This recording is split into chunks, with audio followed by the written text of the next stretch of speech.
Welcome to Jan Perry Speaks. Today we are going to talk about a woman running for the U.S. Congress in Los Angeles, California, and our host is Dr. Barbara Reynolds, a renowned journalist who has spent 40 years in journalism. She was on the editorial board of USA Today and was one of the first Black journalists to be with the White House Press Corps. She has authored 8 books, including My Life, My Love, and My Legacy, the biography of Coretta Scott King. Today, Dr. Reynolds is hosting Jan Perry Speaks. Welcome, Dr. Reynolds. Take it away. Yes, and welcome, Jan Perry. This is going to be a interesting hour, and I want to say right now, the nation is ready for you. I want to jump right in here, and the nation is grieving. We're all grieving about the recent massacre of 19 children and 2 teachers in Texas. When will this carnage stop? And how do you respond to the Republicans who just seem to say the answer is more guns? Jan. The part I don't get from the Republican perspective is bullets don't shoot on a partisan basis, and the people who are firing these automatic weapons at innocent people don't discern that. So I don't understand that there are gaps in the law on background checks, on waiting periods. I was speaking to a lawyer the other day who is a Second Amendment advocate, actually owns a gun. And we started discussing people who are, I don't know what you call it there, but 5150, people who have psychological problems, psychological break, become a danger to themselves and to others. And they get into a 72-hour psychiatric lockup and they come back out again. He was saying there is a loophole in the law on their ability to get a gun because they can get a gun too. So he said he wants to see that loophole closed. But the thing is, in every case, and even in the case of this most recent shooting, case of the Buffalo shooting, you can go back to the Mother Church, Virginia Tech, Sandy Hook, San Ysidro, Parkland, all of it. There was always some indication online, some indicator, some hate speech, some being on some website that advocates for violence, hatred, and eradication of a group. It's all there hiding in plain sight. And the federal government needs to step in and be the overriding presence online and on internet and through these hate sites, and use artificial intelligence to start crawling through them to identify on a much earlier basis to be able to intervene and possibly prevent or stop this heinous behavior. Of course, stricter gun laws would be absolutely helpful. I was looking at information online last night. I believe a couple of countries in Europe where they had one mass shooting. I think it may have been maybe the United Kingdom many years ago, Yes. enacted stricter gun laws, and the speaker said, how many mass shootings have we had since then? And then he put up the word 0 with his hand. He said 0 since they enacted stricter gun laws. No more When mass shootings. And you then, look, oh, I'm sorry. no, last night on the news, he said when we had the ban on assault weapons, mass shootings went down. And when the ban expired, mass shootings went back up. It's Hmm. that simple and that direct. So for those in office on the GOP side who don't understand that, or that they are overcome and controlled by the gun lobby, they should take heed, because one day it could be your family member or someone you know and love. Again, when someone goes and shoots up a place, they don't care whether you're a Democrat or a Republican. People Absolutely. Yes. Yes, you really hit it. It's not political. Mhm. It's more than that. But when you get to Congress, what do you think your position, your moves on this uh, are going to be? Well, obviously, I'm going to support the agenda for tougher gun laws, and particularly focus on the characteristics of the individuals who have done these mass shootings. Going back to 2018, maybe even going back to 1984, San Ysidro, to make sure there's a pattern, a profile of a person who does this. Um, I mean, I had a friend whose daughter and now son-in-law were in the shooting in Las Vegas, uh, and they escaped with their lives. But the people next to them died. That's Oh, 50 some people got killed because he was shooting from up above from one of the hotel rooms. And I believe he committed suicide. um, they were so traumatized that they left the state. They have PTSD oh, in order to move on with their lives. And unfortunately, I remember the first couple of weeks that they moved there. I'm not going to say where they moved, but they had a shooting there too. And all I could do is say, my God, this is too well, much. but my big question here today is why are you running for Congress?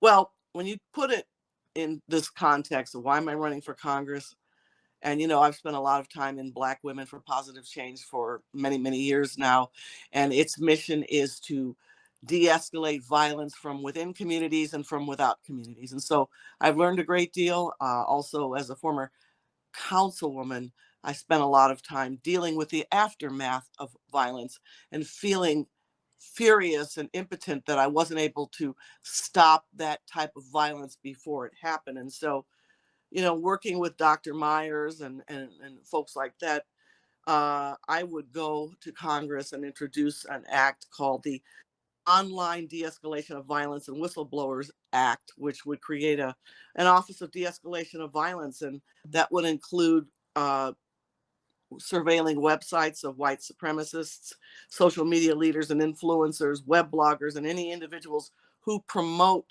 or are in contact with violence prone individuals or groups, and try to do preemptive work rather than reactive work, and to use artificial intelligence to be able to go through those websites. Hmm. A national program on the de-escalation of violence, coupled with de-escalation of violence training, not just for first responders, but for regular folks in the schools or whatever connectivity we could develop. And of course, this idea still has to get fleshed out with a lot of input from people across the country. But I think having the federal government involved in this and putting it forward for the whole country, because the entire country is being hurt by this and affected by this, we can finally show that we're serious about doing something. As you can see on social media, people are screaming, "Do something! Do Do something. Congresswoman Maxine Walters has recently uh, endorsed you. something!" What do you think about that? Well, I have admired her entire career. I was excited and grateful because, when you approach the congresswoman with a request like I did, she doesn't, she goes on substance. She has her own vetting process. You have to make your case. And then she goes and studies everyone's information and gives it a really, really thorough vetting. And she came out to the conclusion that I was the most qualified candidate in this race. And so she endorsed me and me alone. That means a lot, not only in the community that we represent, but also among her colleagues. One of her colleagues was known to say to me, Maxine is going to be here. Her opinion about what she thinks should be done in this race matters a great deal to all of the other congressional colleagues. And so once she makes a decision, then we can make a decision. Mm-mm. I see. You know, you talked about Buffalo a minute ago. where white supremacists uh, went to a supermarket and killed 10 people there. And there's a Washington Post survey said that in light of that and other activities, African Americans are more fearful than ever that they could die or be injured from white domestic terrorists. Uh, Once in Congress, how would you address this issue? And do you think the Justice Department should be doing more to reduce these groups? Just what is your opinion on the white supremacist groups that, were part of the insurrection in January 6th, and Black Americans are fearful more than ever that these groups are not being controlled? They are not being controlled, and they are burgeoning. They are feeling emboldened. You can go back as far as Charlotte, where they killed that young woman in the street and ran over her. I mean, I can cite you any number of examples. Uh, I think the federal government and I, as a congressperson, would work with networks of people across the country, groups. And I know that Integrity for America, I believe that's the name of the group, that led the litigation against the neo-Nazi white supremacist group in Charlottesville, and actually they prevailed. Those are the kinds of groups, along with NAACP and the Mexican American Legal Defense and Education Fund. We all need to work together, because if one of us falls, we will all fall. To give an example, here in Los Angeles, just last week, there was a truck driving down Santa Monica Boulevard, headed in the direction of West Hollywood. They had anti-Semitic, anti-Black, anti-gay things written on the side of the truck, and it not only created anger, but an enormous amount of fear for those who witnessed it. I don't know what the disposition of that was. I don't know whether law enforcement stopped them or confiscated the truck. Don't know all of that yet, but that's a form of intimidation to make people scared. So that's what's going on here. It's not on a wide scale yet here in Los Angeles, but if it is left unchecked, which I don't believe it should, and I think that there needs to be a lot of pushback on that, it will grow. Well, we have just commemorated the second anniversary of the police killing of George Floyd. Has anything changed? And if not, what should change after that? Has anything changed? Mm. That's an interesting question. I think, here's what's changed. I don't know why it didn't change when Rodney King was beaten on video and people were so shocked about that. I mean, in the Black community, we were always aware of this. I think what may have changed with the murder of George Floyd, two things. It woke up the rest of America that this does happen. You just saw it. And someone was murdered on our screen in 9 minutes. What also woke people up is they saw officers standing there while their superior officer murdered this man and did nothing to intervene. So what may have changed is that people's awareness is much higher now. And I think that people are examining what it means to be privileged and how you can use your privilege to save the lives of other people. What also appears to be changing is the legal consequences of standing by if you are a first responder or an officer and allowing someone to murder someone else. Hopefully that is changing. I know legislation is pending at all levels of government to step in or be culpable, step in, intervene, and stop, or you will be held accountable too. So I think that's good. Doesn't bring Floyd back, but that's an advancement. Obviously, it's not enough, but it's a change. Right. So many states are passing restrictive voter suppression laws. Mhm. You can vote, but you have not the reality your vote might even be counted. Um, is this an issue in California, and is it an issue voter suppression anyway in your own district? Which I think your district covers most of downtown L.A. But is it an issue? Well, when I was listening, I was on the Black Women for Positive Change votercade call last night, and I realized that Los Angeles isn't on the list because we're not perceived as having high concentration Mm-hmm. of voters who are at risk, at least in the Black community. But we have high concentration of uh, populations of Latinos, Blacks, Asians. Really here we are quite a melting pot. And in my making calls on a daily basis, I do think people are a bit nervous. I believe they're nervous in the sense that they don't want to put their ballots in the mail. I've received a number of calls of people who are actually literally driving their ballots to the registrar recorder in Norwalk, California, which is where the county has its offices, because there is a big ballot box there in front of the building that is secure because the sheriffs also sit behind it. And I think a lot of people will take these ballots that they've received in the mail, because we are a 100% vote by mail county, and they will walk them in on the last day to vote, which is June the 7th, which is election day. So to me, that suggests, because I know I feel this way, I don't necessarily feel comfortable putting it in some ballot box out there in the middle of nowhere where I'm not entirely certain that it's secure, nor that someone will, or that someone will get there and pick it up in a timely manner to count it, to make sure that I am counted. Now, the one we do have that other states may not have is a Mm-hmm.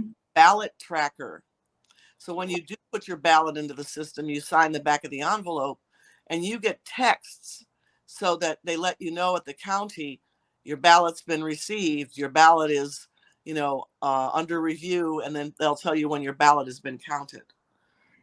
It just seems so complicated. I It's think very, that's the purpose, to complicate it. yes. But when you think of some of the you achieved so much, but one thing that is so remarkable that you helped build almost 6,000 units of housing, and and this is homelessness is a crisis in all over America. So how did you do that, and how would you continue with that approach when you come to Washington? Okay, let me answer that in two parts. Number one, I did not do it alone, and anybody who achieves good numbers in any area never does it alone. I worked with nonprofit housing developers all over the city, developers who prepared housing for people who are homeless and mentally ill, developers who built housing for grandparents raising their grandchildren, developers who built housing for people who came directly from the street into housing, and people who came out of transitional housing. But what I made sure is in every case, there was space and funding for support services on site so that anybody who was a resident could go downstairs and get help. I intend to take that expertise that I developed in assembling the land, finding the funding, getting the nonprofit housing developer, and assembling that in a either bidding process to create support mechanisms like an affordable housing trust fund to allow nonprofit housing developers to buy down the cost of units, and to codify that at the federal level, to focus not only on my district but on the region, because homelessness doesn't know any congressional boundaries. You're just homeless. So I'm going to focus on that as a In another, oh, go ahead. Sorry. no, as a congressperson. Okay, but in another way, you have done something that's really exciting. I guess it's the South L.A. wetlands, which is bringing change to an urban environment, transforming concrete into um, acres of land and parks. And I understand flamingos are even coming to visit there. And this park, I believe, is named after you. Can you expand on that? So first of all, they were pelicans. They weren't flamingos. Okay. I get my birds mixed up, but All right. okay. But they were big birds, and they've Big never birds. been in South L.A. So Yeah.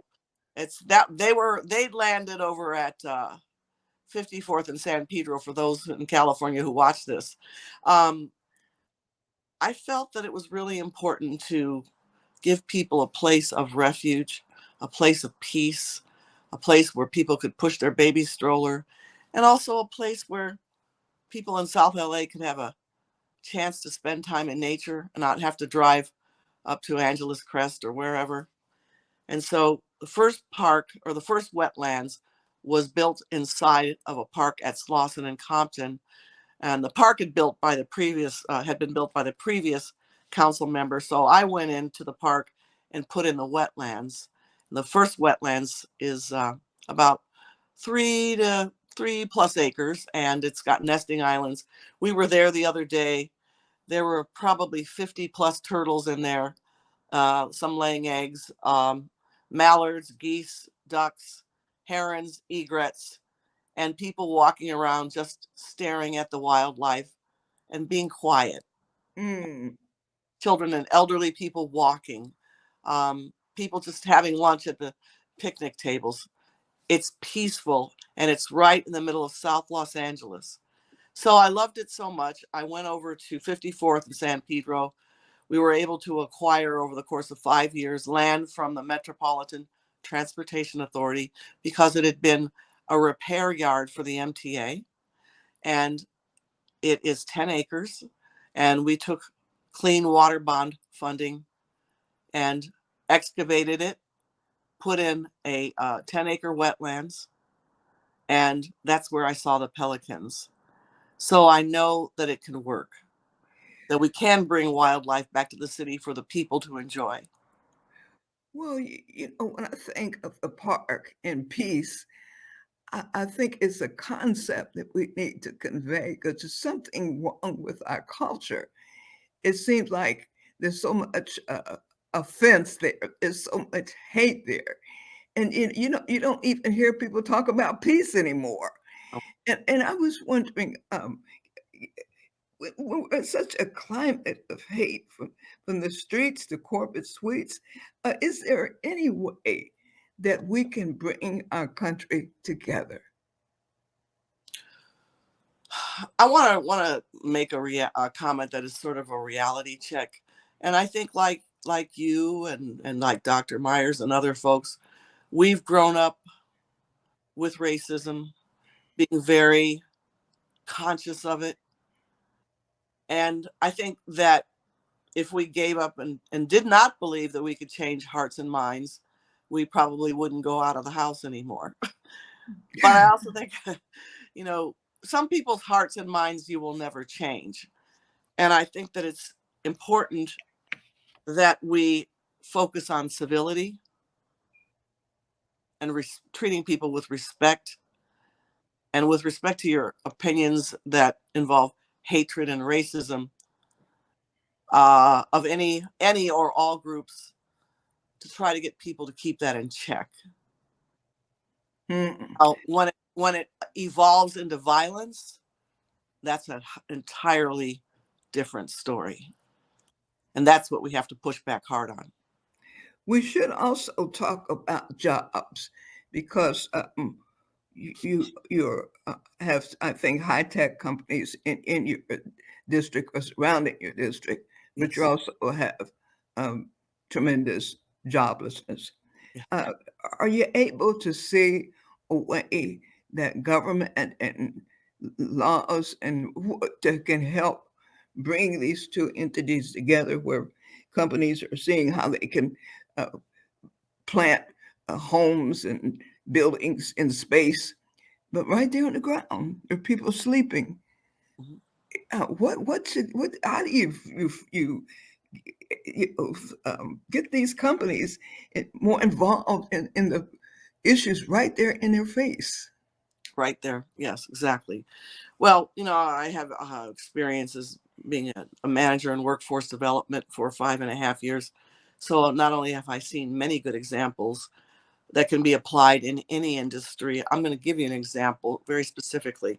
It's the Hospitality Training Academy, and they take people who are at risk coming through reentry programs, coming from all walks of life, and they train them in careers in the hospitality industry, in culinary arts, in service, and then they place their people in their hotels that are union hotels, so that the folks end up making a decent wage with benefits and things like that.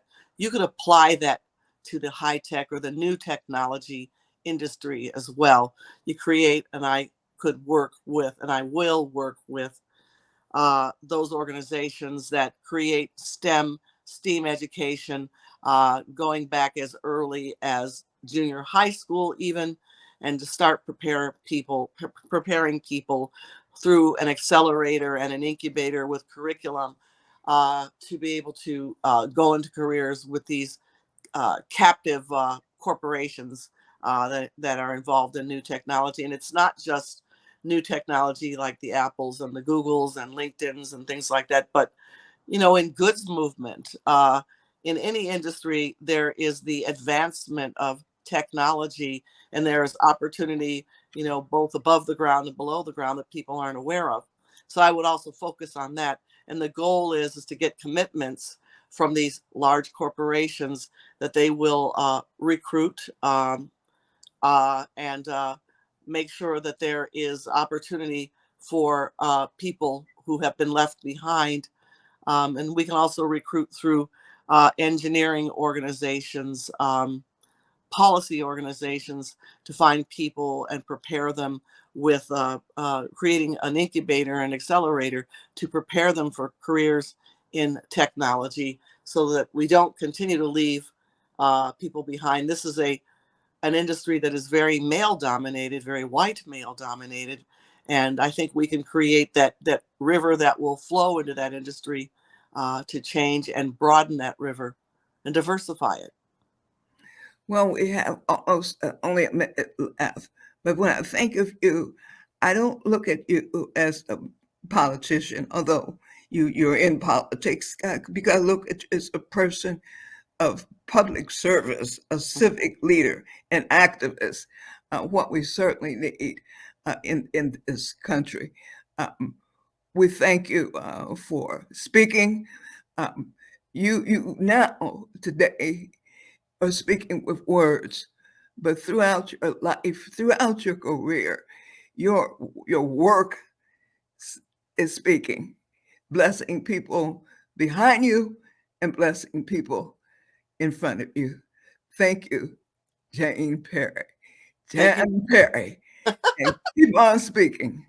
Thank you, Dr. Reynolds. I really appreciate you very, very, very much. Okay. Thank you, Dr. Reynolds, and thank you, Jan Perry, for that interesting conversation. You covered a lot of subjects, and we'd like to thank our production engineer, Damon Naylor, for this show called Jan Perry Speaks. And in closing, we want everyone to register to vote, because your vote matters. Tell your friends to vote for Jan Perry for the U.S. Congress position in the 37th District of Los Angeles. You can visit her website and donate at janperry.com. So thanks to everyone for listening to this show. Jan Perry Speaks. Thank you.